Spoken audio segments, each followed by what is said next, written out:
मुहिब्बे गिरामी हजरत कारी मुबारक साहब किबला अपने बाइक पे सवार, ये सवार बाइक इनकी सवारी, चल पड़े तो चल पड़े। लेकिन बंगाल के मुस्कुराते हुए सड़कों के शंकरों कंकर ने इनके चक्के को नमस्कार किया। अब चक्का भरष्ट, गाड़ी वही नष्ट। मुहिब्बे गिरामी हजरत कारी मुबारक हुसैन साहब किबला खड़े खड़ा इंतजार कर रहे हैं कि शायद कोई मदद को मिल जाए, पंचर बनवा लिया जाए, कोई दुकान मिल जाए। इंतजार कर रहे थे। इतने में उसी प्रोग्राम में नकीबे इजलास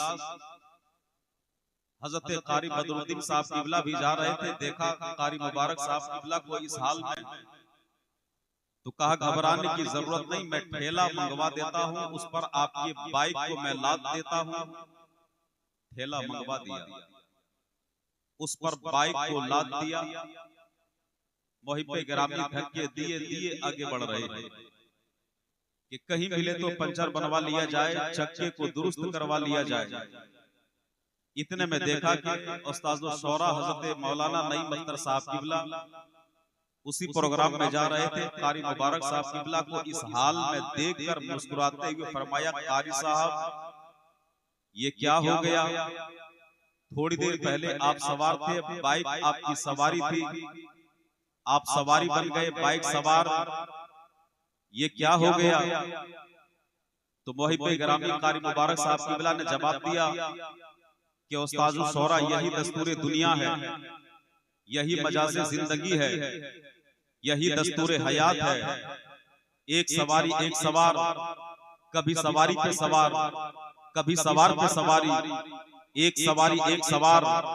आपने बंगाल के सड़कों पर देख लिया, अब चलो एक सवारी एक सवार मदीने की गलियों में देख लो। अरे जिनके कंधे पर फरिश्तों को चढ़ने की जरूरत ना हो, जिनके कंधे पर फरिश्तों को चढ़ने की हिम्मत ना हो, जिनके कंधे पर फरिश्तों को चढ़ने की मजाल ना हो, जिनके कंधे पर फरिश्तों को चढ़ने की ताकत ना हो, जिनके कंधे पर फरिश्तों को चढ़ने की कुव्वत ना हो, उस नबी के कंधे पर हुसैन सवार, नबी सवारी, हुसैन सवार, नबी सवारी। लेकिन जब यजीदियों ने इस्लाम को चैलेंज किया, नबी के दीन को चैलेंज किया, काबे के तकद्दुस को ललकार दिया, कुरान की तौकीर को चैलेंज किया, अज़मत काबा को चैलेंज किया, रसूल की शरीयत को चैलेंज किया, तो नबी का नवासा हुसैन जब मदीना छोड़कर निकला है तो ऐलान कर रहे हैं, ऐ नाना जान, कल तक आप सवारी थे, हुसैन सवार था, लेकिन ऐ नाना जान आज हुसैन सवारी है। हुसैन के कंधे पे काबा सवार है, हुसैन के कंधे पे अज़मत इस्लाम सवार है।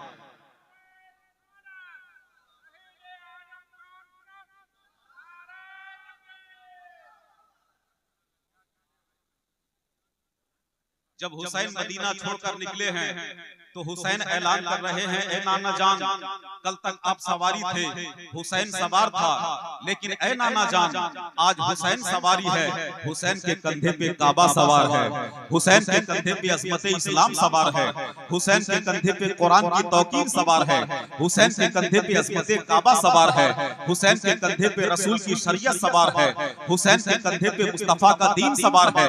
अब ए हुसैन तुम गिरोगे, नबी का दीन गिरेगा, हुसैन तुम गिरोगे, रसूल की शरीयत गिरेगी, हुसैन तुम गिरोगे, अज़मत काबा गिरेगा, हुसैन तुम गिरोगे, नाना का दीन गिरेगा। तो मेरे इमाम हुसैन ने वादा करके ऐलान कर दिया, ए यजीदियों सुन, हुसैन कभी नहीं गिरेगा। हुसैन को गिराने के लिए किसी माँ ने अपनी औलाद को दूध नहीं पिलाई जो हुसैन को गिरा सके। अरे हुसैन ठोकर मार देगा, जमाना गिर जाएगा, हुसैन कभी नहीं गिरेगा।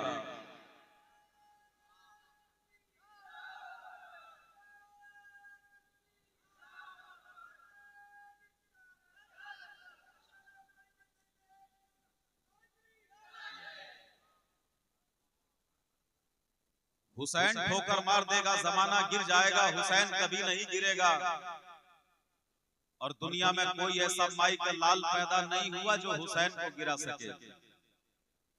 हुसैन ठोकर मारता है, जमाना गिर जाता है। तो अब मेरे नबी सवार और हुसैन सवारी।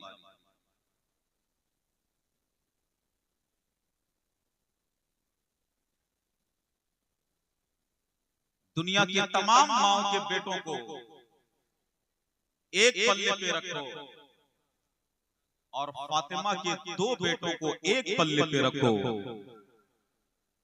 तो फातिमा के 2 बेटों का कोई जवाब नहीं।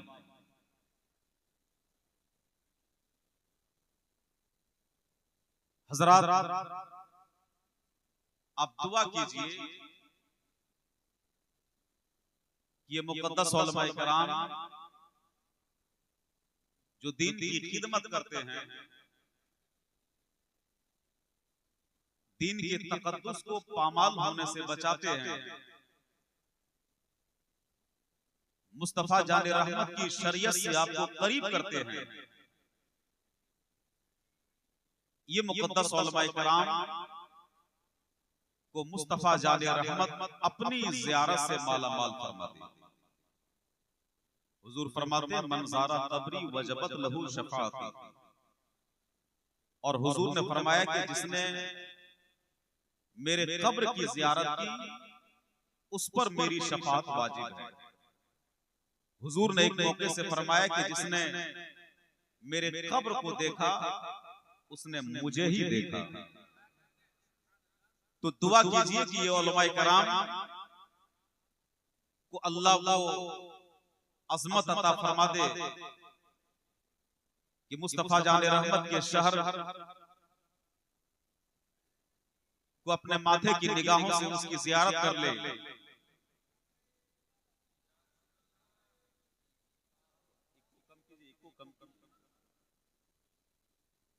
देखिए ये बाहर से आलिम दीन आपके द्यारे मोहब्बत में तशरीफ लाए हैं, इनकी ज़ियाफत और मेहमान नवाजी आप हजरात को करनी है। थोड़ी देर आप हजरात बैठ जाइए, मैं आपका छोटा भाई हूँ और रोजाना मुझे आप मुलाकात रोजाना आप मुझसे करते हैं। अल्लाह करीम सबको इहदिना सिरातल मुस्तकीम पर चलने की तौफीक अता फरमाए। अब एक आदमी जब हज बैतुल्लाह की ज़ियारत के लिए जब अपने घर से निकला तो स्टेशन पर मुतक़द्दीन मुतवस्सिलीन उशाक का एक मजमा लगा हुआ है। दुआ कीजिए नई मख्तर साहब क़िबला को ये दौलत मिल जाए, और तसव्वुर में जाकर सुनिए कि मौलाना नईम अख्तर साहब क़िबला स्टेशन पे हैं, सामने उशाक का मजमा है, जाने वाले ये स्टेशन पे ये, और सामने एक हुजूम है कि हाजी साहब आपने नातें सुनाई है, मुस्तफा की बातें सुनाई है, मदीने के खजूरों का तज़किरा किया है, नबी के हुसैन का तज़किरा किया है, नबी के शहर का तज़किरा किया है, सैयदा फातिमा के दुपट्टे का तज़किरा किया है, सैयदा फातिमा की हया का तज़किरा किया है, अली असगर का जिक्र किया है, अब्बास का कटा हुआ बाजू उसकी असमत हम आपने बताया है, कूजे का पानी के ताल्लुक से आपने बताया है, अज़मत काबा के ताल्लुक से आपने बताया है।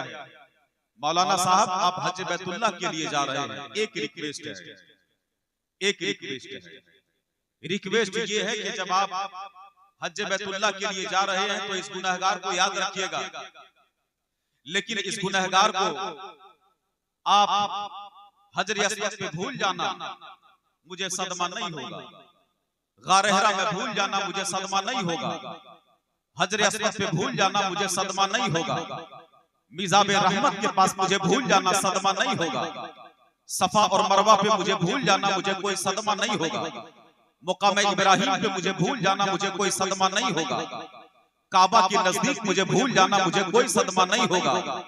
लेकिन है जाने वाले इस गुनहगार को काबतुल्लाह में भूल जाना, लेकिन चौखटे रसूलुल्लाह पे नहीं भूलना, इसलिए कि बख्शिश के लिए काबतुल्लाह नहीं है, बख्शिश के लिए चौखटे रसूलुल्लाह है, बख्शिश के लिए चौखटे रसूलुल्लाह है। अब हजरात आपकी बेटी हो या मेरी बेटी, मिसाल के तौर पर ये आजाद क्लब है मुस्लिम कमेटी, और जिस जगह मैं खिताब कर रहा हूँ। इस जगह का नाम है पगला, यानी पगला चाय दुकान के नियर, पगला चाय दुकान के बगल में। तो पगला नाम है, लेकिन यहाँ दीवाने लोग बैठे हुए हैं और दीवानों का मजमा है। चूंकि दीवानों का मजमा पहचानने का एक तरीका ये है नकीबे इजलास कि दीवाने लोग जलसा बहुत गौर से सुना करते हैं। पगला जलसा नहीं सुनते हैं, दीवाने लोग जलसा सुना करते हैं। और नबी के चाहने वाले जलसा सुना करते हैं, नबी का नौकर जलसा सुना करते हैं, नबी के दीवाने जलसा सुना करते हैं। तो ये आजाद तलब है मुस्लिम कमेटी, यहाँ के नौजवानों ने मिलकर एक कमेटी का संगठन किया। अब सदर चाहे जो बने, सेक्रेटरी चाहे जो बने, लेकिन जब खजांची बनाने की बारी आई तो खाजिन उसे बनाया जाता है जो अमानतदार हो, जो दयानतदार हो, जिसके दामन पर लूट की निशान ना हो, जिसके दामन पर गजब का दाग ना हो, उसे खजांची बनाया जाता है। अब सारे लोगों ने मिलकर के कारी मुबारक साहब किबला को 500 रुपए दे दिए। ये 500 रुपए कौम की अमानत है, ये कौम की अमानत है, इन्होंने रख लिया, कौम की अमानत है। अमानत में खयानत नहीं होने देना है, ये कौम की अमानत है। इतने में हज़रत सैफुल्लाह फैजी साहब आए और कहा कि कारी मुबारक साहब किबला 500 रुपए का खुल्ला हमें दीजिए। कारी मुबारक ने जवाब दिया कि नहीं दूंगा। कहा यार 100 का 100 नोट तो दे ही रहा हूं, फिर आपको देने में हरज क्या है? तो कारी मुबारक साहब किबला ने कहा कि नहीं दूंगा। क्यों? इसलिए कि नोट बदल जाएगा, अमानत में खयानत हो जाएगी। और यही से चलो बरेली के ताजदार इमाम इसको मोहब्बत फाजले बरेलवी ने भारत के मुसलमानों का एक लगता हुआ मसला हल कर दिया। आज जो लोग बैंक में अपना इंटरेस्ट छोड़ देते हैं, अपनी दी हुई रकम बैंक में छोड़ो नहीं, वो नाजायज हराम नहीं है, जायज है। अगर नोट वही वापस करे बैंक तब लेना नाजायज, लेकिन आपका नोट मुझको, मेरा नोट आपको, आपका नोट सैफुल्लाह साहब को, सैफुल्लाह साहब का नोट बदरुद्दीन साहब को, बदरुद्दीन साहब का नोट शायर आज़म हिंदुस्तान हज़रत नईम अख्तर साहब किबला को। नोट बदल गया, मसला बदल गया। अगर नोट नहीं बदला होता तो इंटरेस्ट हराम होता। नोट बदल गया इसलिए मसला बदल गया। नोट नहीं बदला होता तो अमानत में खयानत होता। नोट बदल गया इसलिए अब वो अमानतदार नहीं बल्कि वो कारोबार रहा, वो कारोबार रहा है। नोट बदल गया, मसला बदल गया। अब हज़रत सैफुल्लाह फैजी ने कहा कि नहीं दीजिएगा तो फिर हाथ तोड़ दूंगा। अल्लाह न करे ऐसा हादसा हो। कारी मुबारक ने कहा कि हाथ टूट जाए कोई गम नहीं, अमानत बचाओ। कहा कि फिर रानीगंज से भगा दूंगा। कहा कि रानीगंज से भाग करके मैं भागलपुर चला जाऊंगा, लेकिन अमानत में खयानत नहीं होने दूंगा। अब हुसैन के हाथों में अमानत, यजीद मांग रहा है, ए हुसैन या तो अमानत दे दो या मदीना छोड़ दो।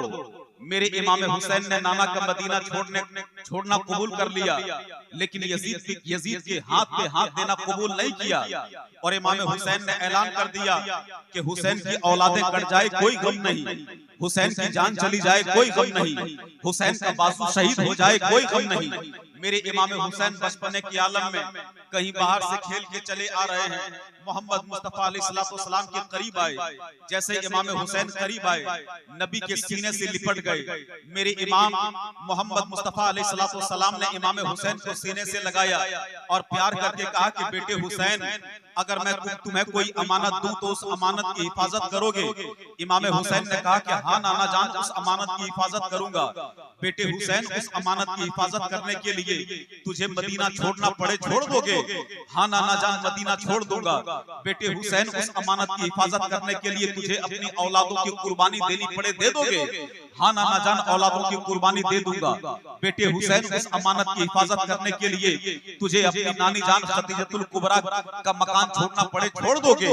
हाँ नाना जान, मदीना छोड़ दूंगा और नानी का मकान भी छोड़ दूंगा। बेटे हुसैन, उस अमानत की हिफाजत करने के लिए तुझे अगर अपनी जान देनी पड़े दे दोगे? हाँ नाना जान, उस अमानत की हिफाजत करूंगा, अपनी जान दे दूंगा, लेकिन अमानत की हिफाजत करूंगा। नाना जान, अमानत की हिफाजत करूंगा। नाना जान, उस अमानत की हिफाजत करूंगा। वादा लेने वाले नबी, वादा देने वाले औलादे अली, इमाम हुसैन ने कहा कि नाना जान, उस अमानत की हिफाजत करूंगा, उस अमानत की हिफाजत करने के लिए अगर मुझे औलादों की कुर्बानी देनी पड़े तो दे दूंगा, लेकिन अमानत में खयानत कबूल नहीं करूंगा, अमानत में खयानत कबूल नहीं करूंगा।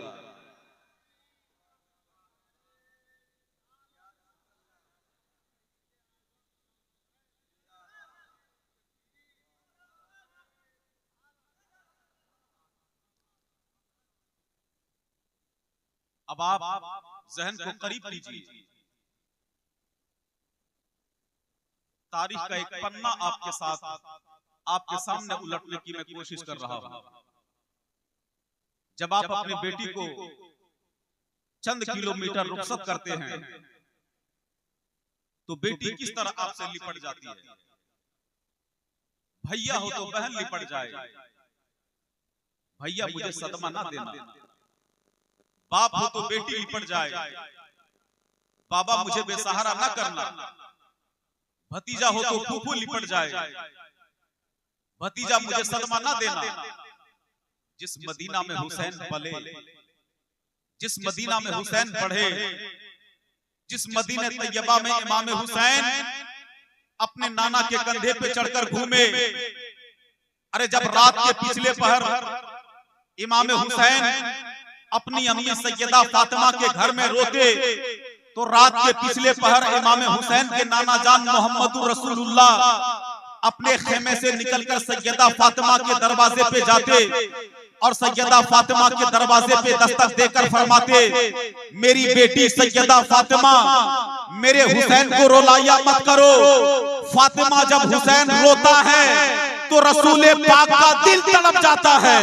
फातिमा मैं हुसैन से प्यार करता हूँ और जो हुसैन से प्यार करता है खुदा उससे प्यार करता है। जो हुसैन से प्यार करेगा खुदा उससे प्यार करेगा। मेरे इमाम मदीने तैयबा की गली हमेशा के लिए छोड़ने के लिए तैयार। अब्दुल्ला इब्न उमर ने आकर पैगाम दिया, या इमाम, दुश्मन मुकम्मल शकीयुल कल्ब है और वो दुश्मनी पर आमादा है। ये बातें किस किताब में लिखी है? इब्ने असाकिर ने इसे रवायत किया। तहज़ीबुल अस्मा में लिखा हुआ है। इमाम नववी ने बयान किया, इब्ने हजर अस्कलानी ने बयान किया, अकरमा ने बयान किया, सालिम ने बयान किया, हजरत सलीम ने बयान किया। मुतअद्दिद बार सहाबा इकराम ने और अहले बैत अतहार के बुजुर्गान दीन ने इसे रवायत किया। मेरे इमाम जब अपने घर से निकले तो सुबह सुबह का वक्त है। मेरे इमाम ने अपनी बहन सैयदा ज़ैनब को बुलाया और कहा कि बहन ज़ैनब, हम सुबह सवेरे नाना का मदीना छोड़ देंगे। बहन ज़ैनब, जिस जगह की मिट्टी जिब्रील ने नाना जान को दिया था, उस मिट्टी की खुशबू अब हुसैन को आ रही है। हम सुबह सवेरे नाना का मदीना छोड़ देंगे। बहन ज़ैनब, चलने की तैयारी करो। बहन ज़ैनब, घोड़े की ज़ेन कस लो, सामान सफर बांध लो, अली अकबर चलने की तैयारी करो। जिस जगह की मिट्टी जिब्रील ने नाना जान को दिया था, उस मिट्टी की खुशबू इमाम हुसैन को आ रही है। अली अकबर चलने की तैयारी करो, सामान सफर बांध लो। इमाम हुसैन अपने घर में ये मशवरा करने के बाद रात की बातें सैयदा सगरा इमाम हुसैन की बेटी, वो रात की सारी बातें सुन चुकी थी। वो दौड़ करके बीमारी अलालत बिस्तर अलालत पे है, बुखार से जल रही है, तो कदम नहीं चल पाएगी, सफर बड़ा मुश्किलों का होगा। मेरी माँ बहनों, आप भी जरा अपने घर में अपनी बेटियों का जायजा ले लिया करना, अपने बेटों का जरा जायजा ले लिया करना। वो बेटे जो इमाम हुसैन का गुलाम कहलाने का दावा तो करते हैं और चौराहे पे ताश के अड्डों को आबाद रखने की कोशिश करते हैं। वो बेटे जो इमाम हुसैन की गुलामी का दावा तो करते हैं और शराब खाने को आबाद रखने की कोशिश करते हैं, उस बेटों का जरा जायजा ले लिया करना और उन बेटियों का जरा जायजा ले लिया करना जो रात रात भर मोबाइल पे चैटिंग किया करती है, कंबल ओढ़ करके रात रात भर किसी गैर से बातें किया करती है। उन बेटियों का जरा जायजा ले लिया करना। सैयदा सगरा अपने बिस्तर से उठती है, दो कदम चलती है कि लड़खड़ा कर गिर जाती है। बाबा का कदम थामे हुए है, अपने बाबा जान इमाम हुसैन का कदम को पकड़ी हुई है और कदम पकड़ करके कहती है कि बाबा जान, मैंने रात की बातें सब सुन ली है, बाबा जान सब मुझे छोड़कर जा रहे हैं, आप भी मुझे छोड़कर जा रहे हो, बाबू अली असगर भी मुझे छोड़कर जा रहा है, भैया अकबर भी मुझे छोड़कर जा रहा है, चचा अब्बास भी मुझे छोड़कर जा रहा है, आपका घोड़ा भी मुझे छोड़कर जा रहा है, फूफू जैनब भी मुझे छोड़कर जा रही है, अम्मी भी मुझे छोड़कर जा रही है। बाबा आपने नहीं सोचा कि आपके बगैर ये सैयदा सुगरा जिंदा न रह पाएगी। बाबा मुझे किसके सहारे छोड़कर जा रहे हैं, बाबा मुझे भी साथ ले चलिए, मैं आपके बगैर जिंदा न रह पाऊंगी। जब बाबू अली असगर रोएगा ना तो मैं उसको खिलाऊंगी, मैं उसे चुप करूंगी, बाबा मुझे भी साथ ले चलिए, आपके वजू के लिए मैं पानी ला दूंगी, बाबा मुझे भी साथ ले चलिए, मैं आपसे खाना नहीं मांगूंगी, मैं आपसे पानी भी नहीं मांगूंगी, बाबा मुझे भी साथ ले चलिए। इतना कहते कहते सैयदा सुगरा बेहोश हो जाती है। इमाम हुसैन फरमाते हैं, बहन ज़ैनब, मेरी सुगरा तो जान गई कि उसका बाबा उसे छोड़कर जा रहा है। बहन ज़ैनब, सैयदा सुगरा बेहोश हो गई है, इसे होश में कैसे लाया जाए? इमाम हुसैन फरमाते हैं, होश में लाया जाए, नन्हे बली बाबू अली असगर को, उसके जुल्फों को सैयदा सुगरा के नाक के करीब कर दो, सैयदा सुगरा के नाक में बाबू अली असगर के जुल्फों की खुशबू पहुंचेगी, सैयदा सुगरा को होश आ जाएगा, सैयदा सुगरा को होश आ जाएगा। बाबू अली असगर को जब सैयदा सुगरा के करीब लिया गया ना, सैयदा सुगरा उठकर बैठ गई और कहने लगी, सब लोग मुझे छोड़कर जा रहे हैं। सुबह सवेरे जब इमाम हुसैन का काफिला निकला ना तो मदीने तैयबा की तरफ इमाम हुसैन पीछे मुड़-मुड़ कर देख भी रहे हैं, आगे भी चल रहे हैं। जब मदीने तैयबा की आखिरी सरहद पे इमाम हुसैन गए तो पीछे मुड़ करके कहने लगे, बहन ज़ैनब, इस वक्त हुसैन अपने दिल पे पत्थर रख के आगे बढ़ रहा है, मैं सोच रहा हूं कि कहीं सैयदा सुगरा जज्बात में आकर मकान से निकलकर काफिले की तरफ दौड़ न पड़े। बहन ज़ैनब जवाब देती है, भैया हुसैन, रसूले पाक की शरीयत को बचाने के लिए, नाना के दीन को बचाने के लिए सैयदा फातिमा करबला में अपनी औलादों को कटवा सकती है, तो सैयदा सुगरा रसूले करीम की शरीयत को बचाने के लिए अपने कदम को घर से बाहर नहीं निकाल सकती, इसलिए कि सैयदा सुगरा अपने मकान में मरना कबूल करेगी, बाहर निकलकर रसूल की शरीयत को टूटना कबूल नहीं करेगी। सैयदा सुगरा अपने मकान में मरना कबूल करेगी, बाहर निकलकर रसूल की शरीयत को टूटना कबूल नहीं करेगी। वो नौजवान बच्चे और वो नौजवान बच्चियां जो चैटिंग के नाम पे ये सोचते हैं कि काश मैं भी किसी से बात करती, मैं भी किसी से शॉपिंग कॉम्प्लेक्स में मुलाकात करती, मैं भी किसी से जाकर किसी के साथ जाके चाय पीती, मैं भी किसी के साथ डिनर करूं, मैं भी किसी के साथ ब्रेकफास्ट करूं, मैं भी किसी के साथ लंच करूं, मैं भी किसी के साथ टी टेबल में बैठूं।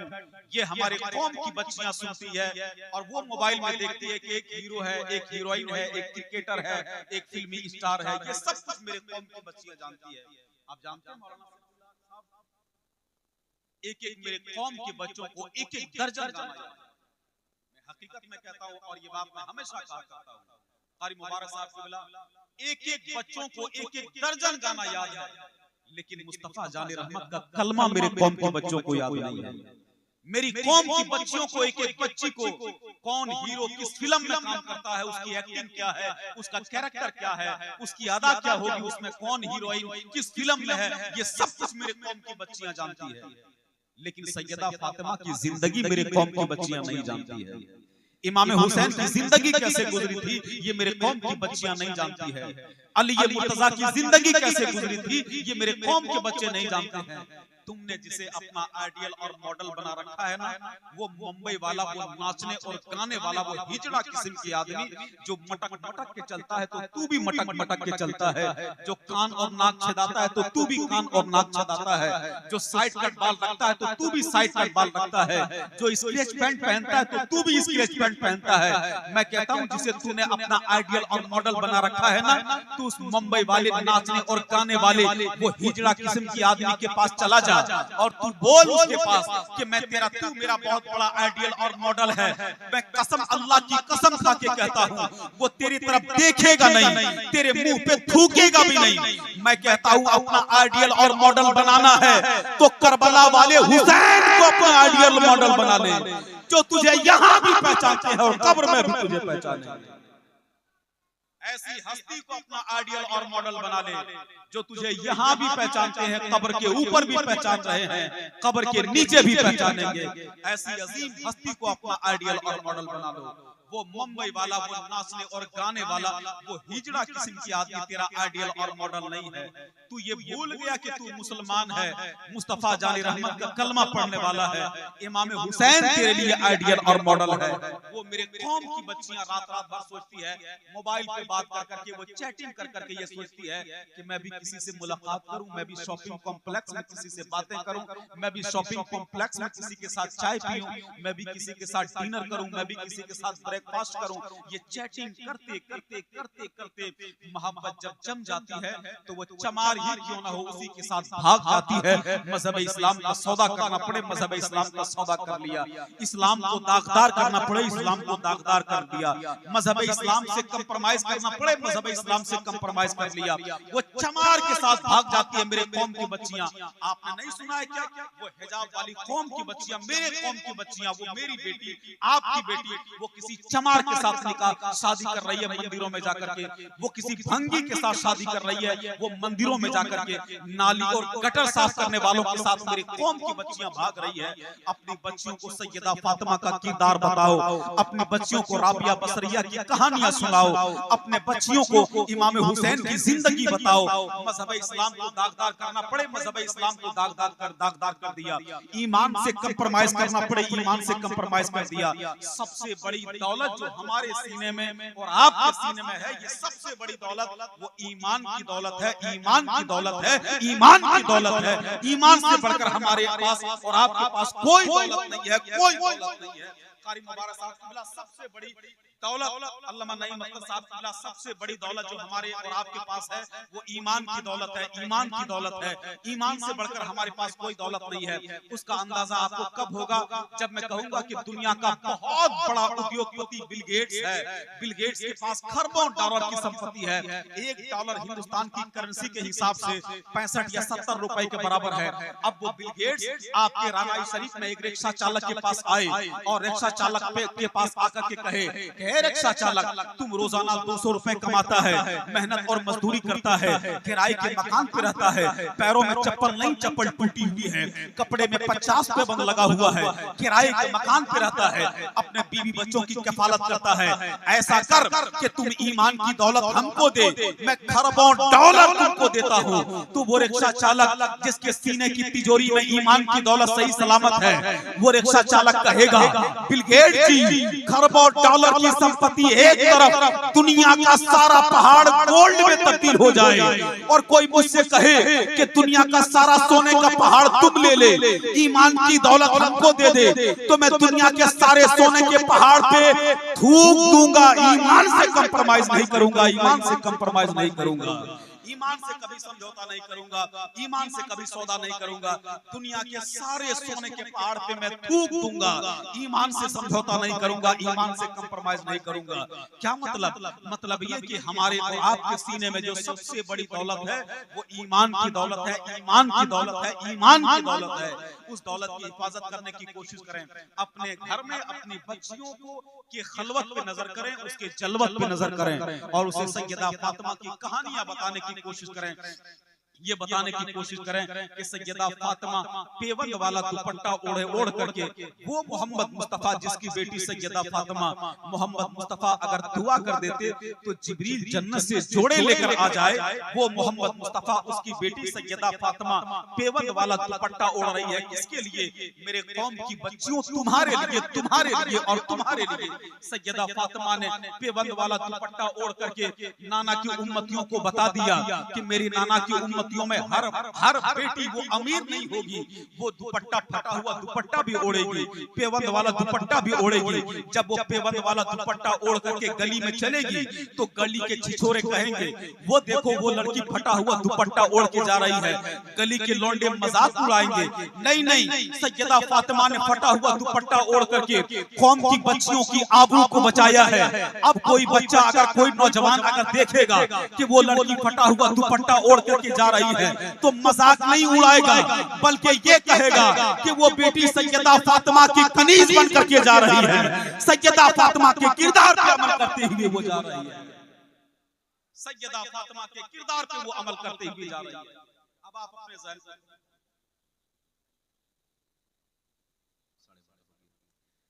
अपने बच्चों को सैयदा फातिमा का किरदार बताएं, अपने बच्चों को इमाम हुसैन की जिंदगी बताएं। आप नहीं देखते कि कितने बूढ़े और बूढ़ियां वो शहर में वो ओल्ड हाउस बने होते हैं। ओल्ड हाउस जानते हैं? अरे बोलो ना भाई, जानचिस ओल्ड हाउस किया छे? ओल्ड हाउस है बूढ़ा और बूढ़ों के रहने की जगह, बूढ़ा और बूढ़ों के रहने की जगह। ये शहरों में ज्यादातर किसी संस्था के माध्यम से ओल्ड हाउस बनाए जाते हैं।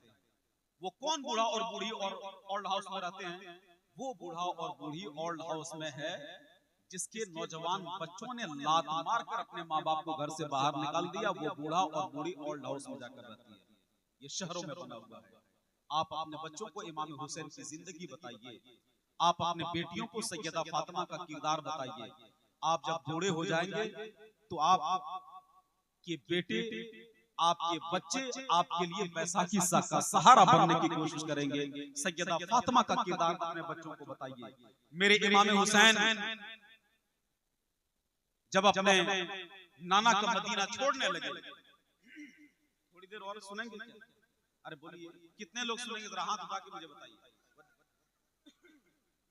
वरना देखिए ये बाहर से आए हुए मुकर्रिर हैं, इन्हें आपको समाप्त करना है। इनके बाद उस्ताद शौरा हज़रत नईम अख्तर साहब किबला को आपको समाप्त करना है। कारी मुबारक साहब किबला भी कुछ अशआर पढ़ेंगे। उसके बाद पीर साहब की ज़ियारत, औलादे रईसुल आबिदीन की ज़ियारत आप हज़रात करके अपने अकीदतों के मीनार को बुलंद और अज़मतों के चिराग को रोशन और मनव्वर करने वाले हैं आप। थोड़ी देर और मुझे बर्दाश्त कीजिए। अगर आपने हौसला अफजाई की तो थोड़ी देर।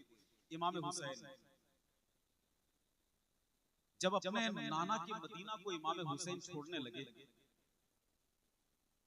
तो सुबह सवेरे इमाम हुसैन, मेरी माँ बहन बहुत गौर से सुनना आप, और मेरे दोस्तों, मेरे जवान साथियों, मेरे बुजुर्गों, सुन लेना आप।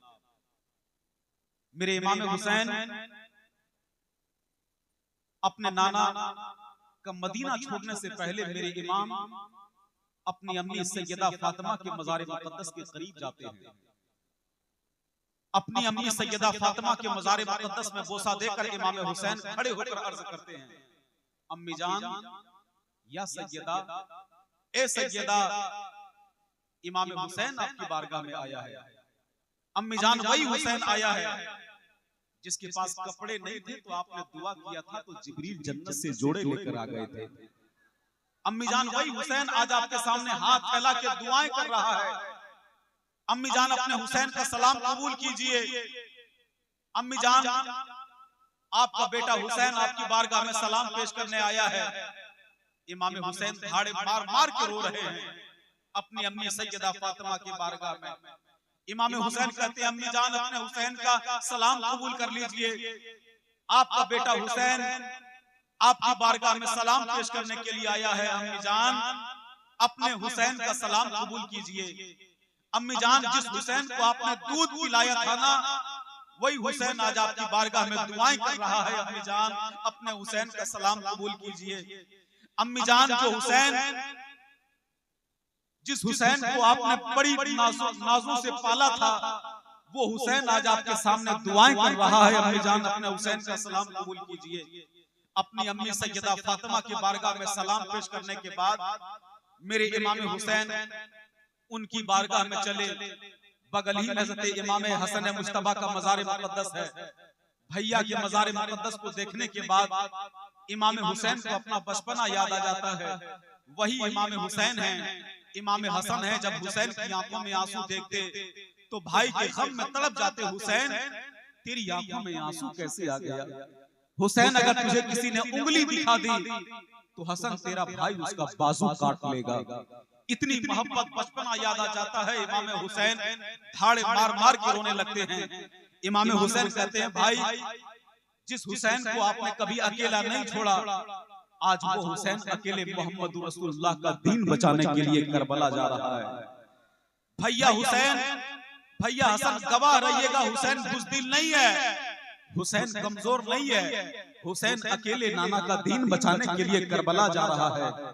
भैया गवाह रहिएगा, अपने भैया की बारगाह में सलाम पेश करने के बाद उनकी बारगाह में चले, जिनके कंधे पे चढ़कर घूमा करते थे, जिनकी गोद से लिपट कर सोया करते थे, जिनकी गोद से लिपट कर सोया करते थे, मोहम्मद मुस्तफा अलैहिस्सलाम की बारगाह में इमाम हुसैन फरियाद पेश कर रहे हैं। और इसी रवायत को इब्ने असाकर ने बयान किया, तहज़ीबुल अस्मा ने बयान किया, इब्ने हजर मक्की ने बयान किया, इमाम नबवी ने बयान किया, हजरत सालिम ने बयान किया, हजरत असलम ने बयान किया, हजरत अकरमा ने बयान किया, मुतअद्दिद सहाबाए किराम ने इसे बयान किया है कि इमाम हुसैन अपने भाई की बारगाह में फरियाद पेश करने के बाद अपने नाना जान मोहम्मद मुस्तफा की बारगाह में फरियाद पेश करने के लिए इमाम हुसैन गए, और फिर अपने नाना जान मोहम्मद मुस्तफा की बारगाह में फरियाद पेश करने के बाद वहां से फिर इमाम हुसैन का सफर शुरू हुआ। इमाम हुसैन का सफर शुरू हुआ और इमाम हुसैन दिन गुजरते गए, अय्याम गुजरते गए, दिन गुजरते गए, इमाम हुसैन करबला में तशरीफ ले आए। करबला में जब इमाम हुसैन आ गए, करबला की दास्तान आपने सुना, और हर जुम्मा को कंटिन्यू आप हजरात करबला की दास्तान सुनते हैं और सुन रहे हैं। और ये बताया गया कि फिर इंशाअल्लाह ये बयान किया जाएगा कि करबला के बाद से क्या हुआ, यजीदियों का अंजाम क्या हुआ। लेकिन एक बात सुनकर सुना करके मैं अपनी गुफ्तगू तमाम करूं, करबला का वाकया कोई छोटा वाकया नहीं है, बहुत तवील वाकया है, रातें गुजर जाया करती है, करबला के वाकयात गुजरते नहीं है। इंशाअल्लाह यहाँ से फिर कभी आपको सुनाऊंगा कि करबला के बाद से क्या हुआ। इमाम हुसैन करबला में आए, फिर वहां के बाद से क्या हुआ। सिर्फ एक बात सुनिए, इमाम हुसैन जब मोहम्मद मुस्तफा की बारगाह में आते ना, तो इमाम हुसैन को मोहम्मद मुस्तफा चूमते भी थे और सूंघते भी थे। जरा मोहब्बत से सही सुभान अल्लाह, जरा और बेदारी के साथ बोलिए सुभान अल्लाह। ऐसे मेरी आदत नहीं है कि मैं बहुत ज्यादा आपको धक्का लगाऊं, बहुत ज्यादा धक्का लगाने की मेरी आदत नहीं है। तो मोहम्मद मुस्तफा इमाम हुसैन को चूमते भी थे और बोलिए आप सूंघते भी थे। कोई किसी को चूम तो लेगा लेकिन सूंघेगा नहीं, वो भी मई जून की गर्मी में पसीना जहां बदबू करे, कोई चूम तो लेगा लेकिन सूंघेगा नहीं। लेकिन इमाम हुसैन को मोहम्मद मुस्तफा चूमते भी थे और सूंघते भी थे। साहबा ने अर्ज किया, या रसूल अलैहि सलाम, आप हुसैन को चूमते भी, आप हुसैन को सूंघते भी। तो मेरे नबी ने फरमाया, मेरे सहाबियों सुनो, मेरी बेटी सैयदा फातिमा जन्नत का फूल है। जरा बोलिए बुलंद आवाज से, मेरी बेटी सैयदा फातिमा जन्नत का फूल है और हुसैन फूल की कली, इसलिए हुसैन सूंघा भी जाएगा, हुसैन चूमा भी जाएगा।